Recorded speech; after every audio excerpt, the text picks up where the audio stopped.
이 5월달은 여러분 잘 아시다시피 가정의 달입니다. 5월 첫 주는 어린이 주일, 두 번째는 어버이 주일, 세 번째는 스승 주일, 이제 마지막 주일이라 저는 경건한 가정이라고 하는 제목으로 말씀을 증거하려고 합니다. 신앙교육이요 참 중요합니다. 절 봐요. 신앙교육이 참 중요해요. 지금 여러분들 될 수 있으면 인터넷 하실 줄 아시는 분은 오늘 집에 가서 꼭 한번 인터넷을 보세요. 우리나라가 동방예의지국이라고 했던 나라가 얼마나 지금 아주 타락한 나쁜 나라가 됐느냐 하면, 우리는 믿음 안에 사는 사람들이 가까이 있으니까 잘 모르겠지만 지금 현재요, 재작년 2011년 통계로 우리나라 지금 이혼율이 47%가 됐습니다. 1000쌍이 결혼하면은 470쌍이 이혼하는 때에 살고 있어요. 참 기가 막힙니다. 그런데 재혼한 사람들이 이혼율은 70%고 초혼한 사람들은 30%예요. 정말 험한 나라가 됐어요. 그런데 참 감사한 것은요, 예수 믿지 않고 세상에서 막 살다가 세상의 대학 교수나 뭐 이런 사람들이 주례를 해서 결혼한 사람은 이혼율이 40%가 넘는데, 예수 믿고 믿음 안에서 잘 성장돼서 주의 종이 축복기도에서 가정이 시작된 사람들은 통계를 내보니까 0.4%, 1000명 가운데 4명 이혼합니다. 여러분들 우리가 딴 건 몰라도 정부에서 나는 각 여러분들 시청이나 구청에 호적과에서 여러분들 등록된 통계만큼은 우리가 인정할 수밖에 없죠. 대답해요. 그렇죠. 정부에서는 통계는 우리가 여러분들 무시할 수 없잖아요. 그런데 믿음에서 믿음 안에 잘 자라서 주의 종의 축복 기도로 인생을 시작한 사람들은 1000쌍 결혼하면 이혼한 사람이 4쌍이란 결과가 나왔어요. 여러분들 이 신앙의 힘이 얼마나 위대하며 사회에 미치는 영향력이 얼마나 큰 것을 우리가 통계를 봐서 알 수가 있어요. 스위스의 교육가인 페스탈로츠는 가정은 최상의 학교다 그랬습니다. 그리고 이 학교의 교과 과정은 사랑이라 그래서 사랑. 이 세계적인 자동차왕 헨리 포드가 자기 고향에다가 아주 아담한 집을 한 채 노후에 살려고 집을 지었어요. 그런데 그 집을 지은 이웃의 주민들, 많은 사람들이 야, 억만장자의 집치고는 너무나 초라하지 않냐, 너무 적지 않냐 하니까 멋있는 말을 했습니다. 가정은 건물의 문제가 아니라 그 속에 사랑이 있으면 집의 크기에 관계없이 천국이고, 사랑이 없다면 아무리 대리석으로 좋은 집을 지었다 할지라도 좋은 가정이 될 수 없다라고 그랬습니다.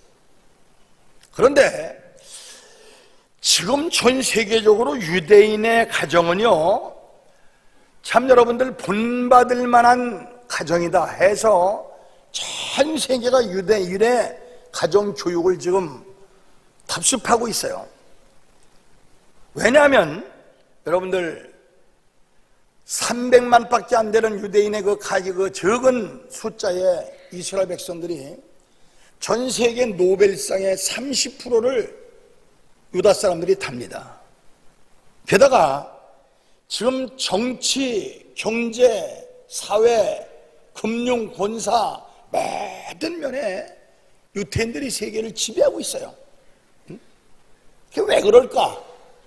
그 유대인의 교육을 전 세계가 연구하고 있는데, 그들은 어디에 살든지 전통적으로 이어가는 쉐마, 따라봐, 쉐마라고 하는 교육법을 사용하는데, 이 쉐마는 메주사라고 하는 가죽 상자에다가 양피, 고운 양피에다가 성경 말씀 신명기 6장 4절부터 9절까지 적어서 상자 속에 넣어놓고 항상 어려서부터 그 말씀을 가르치는데, 그 신명기 6장 4절부터 9절에 보면 이스라엘아 들으라, 우리 하나님 여호와는 오직 하나인 여호와시니 너는 마음을 다하고 성품을 다하고 힘을 다하여 네 하나님 여호와를 사랑하라.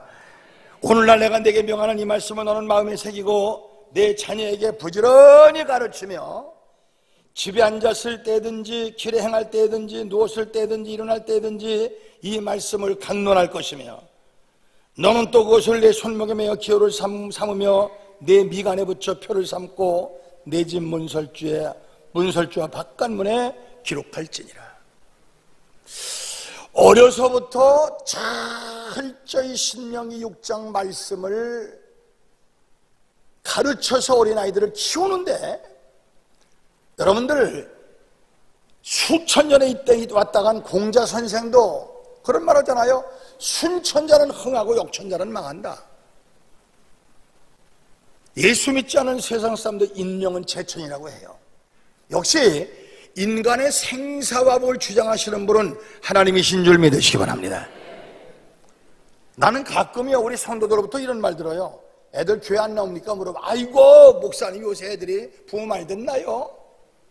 앞으로 내 앞에서 그런 말 하지 말아요. 자식들이 부모 말 듣나요? 이미 당신은 부모로서의 자격을 상실한 사람이에요. 부모 말 안 듣는 자식이 어디 있습니까? 얼마나 자식이 어려서부터 교육을 당신이 잘 시켰으면은 그런 말을 할 수가 있어요. 여러분들 가끔 제가 우리 친마루에서 안 됐지만 우리 손녀딸이 예은이가 오늘도 교회 왔지만 이제 2살이에요. 2살. 이제 겨우 말 배우기 시작하는데 성경 구절 수십 구절을 외워요. 찬송도 여러 가지예요. 어제도 이제 지원말 통해서 나한테 전화가 왔어요. 그래서 예은아, 할아버지가 몸이 피곤하고 아파 기도해 주려고 그랬더니, 야, 그 어린애가 전화해야 되다고, 하나님 우리 할아버지 건강하게 해주시고 설교 잘하게 해주시고 예수의 이름으로 기도합니다, 아멘 하더라고. 응? 여러분들 웃을 일이 아니라 그 어렸을 때의 머릿속에 영혼 속에 심겨진 하나님의 말씀과 찬송은 일생 가는 거예요. 그 3살적 버릇이 80까지 간다고 하는 것은 지혜로운 우리 조상들의 통계에 의해서 정확히 나온 거 아니겠습니까? 여러분들, 이 메주사 쉐마 교육은 모세가 이스라엘 백성이 광야 생활을 마치고 약속의 땅 가나안에 들어갈 때 이스라엘 사람들의 영원히 전통이 되도록 말씀한 것인데, 이것이 비단 이스라엘 백성만 아니라 하나님을 섬기는 세상 모든 나라의 가정의 교육 자료가 되어야 될 줄 믿습니다.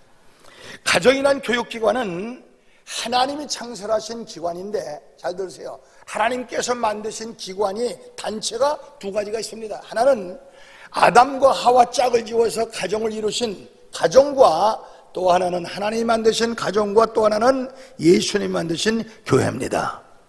지상에서 가정과 교회는 신성불가침의 장소입니다. 교회가 거룩한 곳이라면 가정도 역시 거룩한 장소가 돼야 돼요.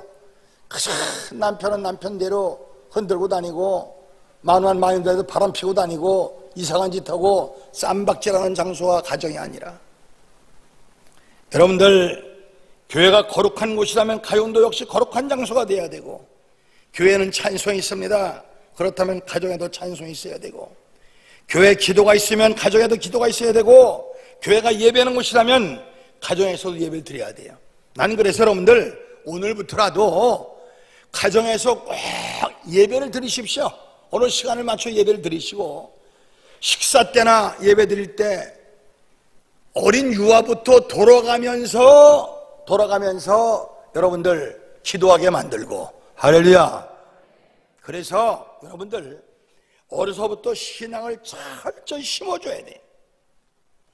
여러분들 가정이 말씀을 가르치는 곳이라면, 교회가 말씀을 가르치면 가정에서 말씀을 가르치고 인간은 도리를 가르쳐야 되고, 교회가 살아있는 곳이라면 가정도 사랑이 넘쳐야 하고, 교회가 봉사하는 곳이라면 가정에서도 피차 봉사하며 살아야 돼요. 그런데 한국의 교육은요, 하나님 없이 부모만 공경하라 라고 가르쳤던 유교의 교리는, 이 유교의 삼강오륜의 도덕적 교리는 이미 한국에서 완전히 실패했습니다. 요새 자식의 부모 취급합니까? 학생의 선생을 취급을 합니까? 이제부터 우리는 유대인이 세계에서 가장 크게 성공할 수 있었던 쉐마 교육, 즉 하나님 말씀을 잘 섬기면 자동적으로 땅에 있는 부모님에게 효도하게 되어 있고, 아내로서 남편으로서 모든 의무를 다하게 된다는 것을 알아야 돼요. 그래서 오늘은 성경에서 모범적으로 경건한 가정을 살펴 여러분들 은혜를 받는 시간 갖기로 해요. 옛날 어떤 청년이 어떤 성현에게 나라가 잘 되려면 어떻게 해야 될까요? 하고 물었습니다. 그때 이 성현이 8글자를 써줬는데, 군군신신 부부자자 8가지를 써줬는데, 그 뜻은 임금은 임금 노릇 잘하면 되고, 신하는 신하 노릇 잘하면 되고, 아버지는 아버지 노릇 잘하면 되고, 자식은 자식 노릇 잘하면 된다. 그러면 나라가 잘 될 것이다 그랬어요. 우리가 나라가 잘 되기 위해서 뭐가 큰 엄청난 일, 교회가 잘 되기 위해서 뭔가 큰일 해야 되는 것이 아니라, 교회는 목사는 목사 노릇 잘하고, 장로는 장로 노릇 잘하고, 성도는 성도 노릇 잘하면 교회는 안정되고 부흥발전 성장할 줄로 믿습니다. 어느 교회 가면 장로가 목사 노릇 하려고 덤비고, 권사가 시어머니 노릇하고 하니까 교회가 엉망진창 쌈발이 되고 어지러워지는 거예요. 그래서 우리가 인류 목사, 인류 장로 1등 집사 되지 말고 1등 아버지가 돼야 됩니다. 할렐루야. 그래서 빌립보서 2장 2절부터 4절에 마음을 같이하여, 뭘 같이하여? 마음을 같이하여 같은 사랑을 가지고 뜻을 합하여 한 마음을 품어 아무 일에든지 다툼이나 허용으로 하지 말고 오직 겸손한 마음으로 각각 자기보다 남을 낫게 여기고 각각 자기를 돌볼 뿐더러 또한 각각 다른 사람들의 일을 돌아보아 나의 기쁨이 충만케 하라고 바울 사도는 말하고 있어요. 이상의 말씀대로 가정이 되면은 행복한 가정이 만들어질 거고, 이와 같은 정신으로 백성이 일한다면 나라가 잘 될 겁니다. 본문에 보면은 가이사라의 고넬료라는 사람이 있었는데, 이 사람은 본문에 보면은 군인 장고였습니다. 로마 군인이 로마 군인이기에 식민지 사람 베드로 같은 사람은 너희 마음대로 처리할 수 있는 권력자였었는데, 오늘 본문 2절에 보면은 그가 경건하여 온 집으로 더불어 하나님을 경외하며 백성을 많이 구제하며 하나님께 항상 기도하더니, 오늘 이 한 말씀 속에서 고넬료라고 하는 사람의 신앙이 그대로 잘 나와 있어요. 그가 경건하여, 뭐하여? 경건하여 나 홀로 신앙이 아니야. 남편 하나, 아내 하나, 자식 하나 나오는 것이 아니라 온 집으로 더불어 하나님을 경외하며 백성을 많이 구제하며 하나님께 항상 기도하더니 라고 기록된 것을 보아 신앙이 좋은 가정인 것 같습니다. 이 가정에서 비도를 청하여 집회를 했는데, 거기에 모인 모든 사람들이 성령 충만히 받았다고 그랬어요. 사도행전 10장 40절 이하를 보면은 베드로가 이 말할 때에 성령이 말씀 듣는 모든 사람에게 내려오시니 베드로와 함께 온 할례 받은 신자들이 이방인들에게도 성령이 부어주심을 인하여 놀라니 이는 방언을 말하며 하나님 높임을 들으미로라. 고넬료의 가정은 모범적인 가정으로 묘사되어 있습니다. 왜 고넬료의 가정이 모범된 가정인가? 우리 한번 생각해 봅시다. 첫째, 이 고넬료는요, 모든 자기 인생 삶에 하나님 제일 중심의 삶, 따라서 봐, 하나님 제일 중심의 삶. 오늘날 교회에서도 장로 권사 집사들에게 뭐 좀 하시오, 뭐 좀 물어보면은 매 그렇게 핑계가 많아. 가게 문 열어야 되고, 뭐가 떼야 되고, 뭐가 떼야 되고, 뭐가 떼야 되고, 참 핑계가 많아. 그런데 이 고넬료는 유다를 통치하는 식민지 로마의 백부장인데 얼마나 바빴겠습니까? 그러나 그 사람은 모든 일을 전폐하고 하나님 제일 중심으로 철저히 살았어. 응? 여러분들, 그 사람은 철저한 신앙의 사람이었던 것을 우리가 알 수가 있어요. 나 홀로 신앙이 아니라 내 가정 전체를 예수 믿게 하는 고넬료의 가정을 우리는 본받아야 돼요. 고넬료는 예배 중심의 신앙생활을 했으며 가정을 훌륭하게 이끌었어요. 여러분들, 제가 작년에 말이요, 전라도 광주에 포도원 교회 집회를 갔다 왔죠. 그리고 그 교회 여자 장로님이 오셔서 전도 간증을 한 시간 했죠. 그 교회를 제가 집회를 가보니까 성도 수 약 1000여 명밖에 안 돼요. 그런데 예배당을요, 예배당 건물만 6000평짜리 지었어. 대단하더라고요. 1000여 명 교회가 6000평짜리 예배당 지었으면 엄청난 겁니다. 그래서 저는 갸우뚱했어요. 어떻게 이 성도 숫자를 가지고 이 엄청난 예배당을 지었나. 그런데 이제 집회를 하면서 돌아가면서 이제 강사 대접을 하는데 마지막 날 어떤 집사님이 식사 대접을 한다고 오셨는데 목사님이 소개하는데 내 이름은 되지 않겠지만 백집사예요. 백집사. 이 사람 모르는 사람이요 물어봤더니 스쿠노 코리아라고 하는 단에서 남의 회사 이름을 대서 안 됐지만 신발 공장 사장인데 목사님이 이런 말을 해요. 목사님, 우리가 이 엄청난 예배당을 지을 수 있었던 거 우리 백집사 덕입니다. 왜요? 했더니 이 사람은 광주 우리 교회 여기 나오며 살다가 서울로 이사를 갔는데 공장도 집도 다 서울입니다. 그런데 매 주일이면은 예배드리러 전라도 광주로 내려오는데 이번에 우리 백집사님이 건축공을 50억을 했습니다. 아멘도 안 해요? 한 사람이 건축 50억 하는 바람에 힘을 얻어서 6000평짜리 예배당을 지었다고 그래요. 그런데 한 달에 한 번씩 목사님이 서울에 오셔서 매월 첫 주면은 그 회사 예배를 드리는데 참 회사가 승승장구한다고 그래요. 여러분들, 우리도 신앙 통일하시고 교회 통일하시고 예배 통일하십시다. 두 번째 고넬료는요, 구제를 많이 한 사람이에요.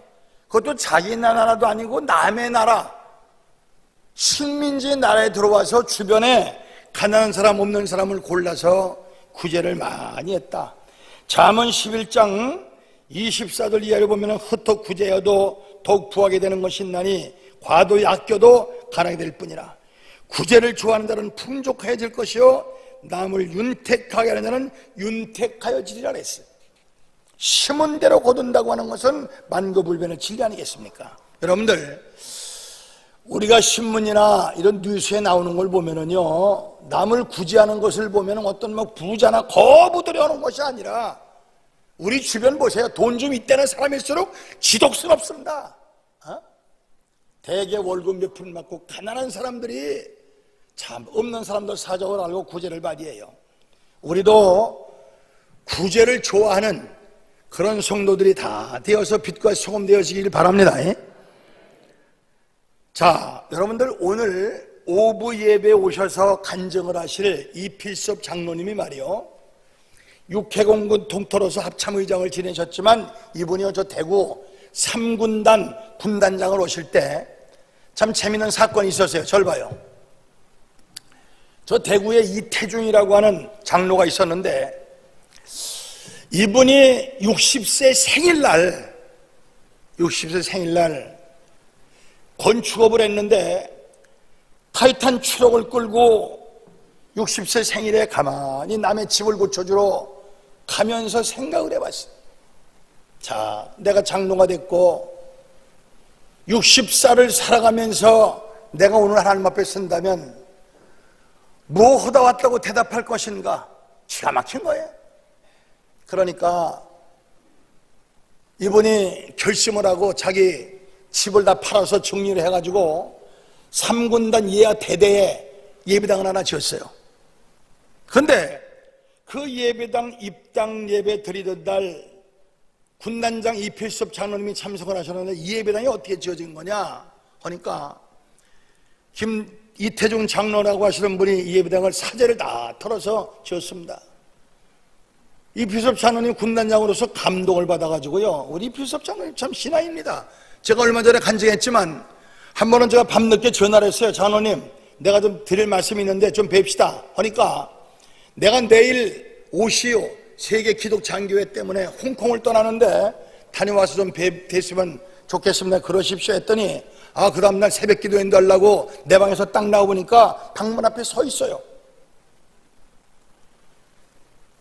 깜짝 놀라서 사는 어쩐 일이야 그러니까 목사님이 저를 보자고 하시던데 갔다 와서 뵙자고 했지만 차마 그냥 마음이 걸려서 3시에 출발해서 왔는데 목사님 새벽 피곤하신데 깨우기 어려워서 그냥 서 있었습니다. 그래요. 참 존경할 만한 훌륭한 장로예요.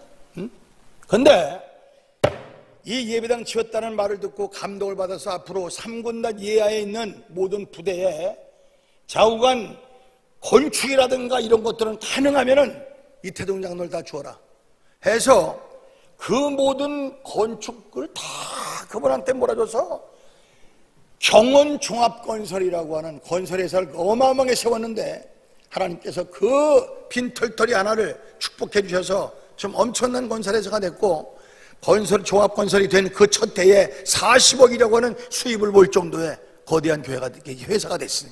그런데 전라도 경상도 얼마나 싸움을 많이 했어요. 감정이 대립돼 있으니까 이 양반이 화해 차원에서 전라도 광주에다가 예배당을 3.1교회라고 지었어요. 제가 그 예배당 입당을 하고 첫 번째 집회에 갔었는데 부대가 말입니다, 그 담이 예배당 가운데 있어. 가운데. 그래서 반은 사회 나와 있고 반은 군부대 있어. 그래서 군부대 사람들은 뒷문으로 예배당 들어오고 사회 사람들은 앞문으로 들어가고, 화해 차원에서 3.1교란 예배당을 해서 제가 첫 번째 집회를 갔었는데, 자, 여러분들, 하나님께서 무슨 타산을 맞추거나 어떤 뭘 바래서가 아니라 정말 중심으로 하나님 영광을 위하여 헌신하라고 몸부림처럼 하나님께서 하늘문을 여시고 볼 쏟아 부르시는데, 열면 닫을 자 같고 닫으면 열 자 없는 그 하나님의 복이 하나님께서 허락하시기만 하면 기적 같은 복이 여러분들 감당할 수 없도록 쏟아 부어질 줄 믿으시기 바랍니다. 아멘. 그래서 마가복음 10장 29, 30절에 보면은 나와 및 복음을 위하여, 예수님 말씀이야, 나와 및 복음을 위하여 너희 집이나 형제나 자매나 전토나 모든 것을 버린 자는 금생에서 100배나 축복을 받되 핍박을 금하여 받고 내세에 영생을 얻지 못할 자가 없느니라. 아멘. 이 가정의 말이요, 아버지의 영향력이라고 하는 것은 대단한 겁니다. 그래서 아버지의 웃음은, 잘 봐요, 아버지의 웃음은 엄마 웃음의 2배고 아버지의 눈물은 엄마 눈물의 10배라는 10배. 여러분의 가정에 자식들이 사골 썩이 속 썩이고 말썽 부리고 오거든요. 때리지도 말고 말하지도 말고 붙잡고 그 얼굴을 쳐다보면서 우세요. 중심으로 불쌍히 여기고 우세요. 그러면 말하지 않아도 그 마음이 강팍한 심이 녹아져서 사람다운 사람이 될 줄로 믿습니다. 아멘. 이 아버지의 영향력이라고 해서는 엄청난 거예요. 세 번째, 이 고넬료는요, 기도하는 사람이며 성령 충만한 사람이었어요. 오늘 본문 2절에 보면은 하나님께 항상 기도하더니, 따라서 봐, 항상 기도하더니, 항상 기도하더니. 그렇습니다. 항상 기도하더니. 사도전 5장 16, 17, 18절에 항상 기뻐하라, 쉬지 말고 기도하라. 기도는 뭡니까? 하나님과 영적 대화예요. 우리가 하나님과 대화를 나눌 때, 소통할 때 하나님의 뜻을 알게 되고, 하나님의 뜻을 알아야 주님 뜻대로 살게 되고, 주님 뜻대로 살아야 주님이 함께 하십니다. 할렐루야. 이 고넬료가 항상 기도에 힘썼기에 하나님께서 그 집에 꼭 필요한 베드로를 보내신 거예요. 이와 같이 우리는 기도하면 고넬료 가정에 갈 수 없는 베드로가 간 것처럼 올 수 없는 물질의 축복도 올 수가 있고, 고침받을 수 없는 질병에서 고침받을 수도 있고, 무엇이든지 기도하는 대로 응답받는 역사가 나타날 줄 믿으시기 바랍니다. 고넬료의 가정은 고넬료는 한 가정의 가장입니다. 우리가 목사로서, 장로로서, 집사로서 성공하기 전에 아버지로서 성공하는, 정말 아버지의 권위가 바로 서고 가정을 잘 통치 이끌어 나갈 수 있는 지혜 있는 우리 가정들 만들 수 있는 성도들이 되어지길 바랍니다. 현대를 가리켜 도덕 불감증 시대라고 합니다. 그리고 아이를 가리켜 교육 재료가 부재하는 부재 시대라고 그래요. 우리가 도덕성을 회복시키는 방법은 오직 하나님께로 돌아가는 방법밖에 없습니다. 할렐루야. 우리 가정의 달을 맞이해서 정말 다시 한번 내 가정은 건강한가? 내 가정은 건강한가? 내 가정은 안전한가? 내 자식들은 정말 신문에 번쩍거리고 날 문제 인물들은 아닌가? 다시 한번 여러분의 신앙을 잘 점검하시고 이 가정의 달 마지막 주에 다시 한번 하나님의 말씀으로 철저히 돌아가서 썩을 것, 불탈 것, 세상 것 의지하지 말고 하나님의 영광을 위하여 하나님 말씀대로 교육하셔서 승리하시는 우리 성도들 다 되어지기를 주님의 이름으로 축원합니다.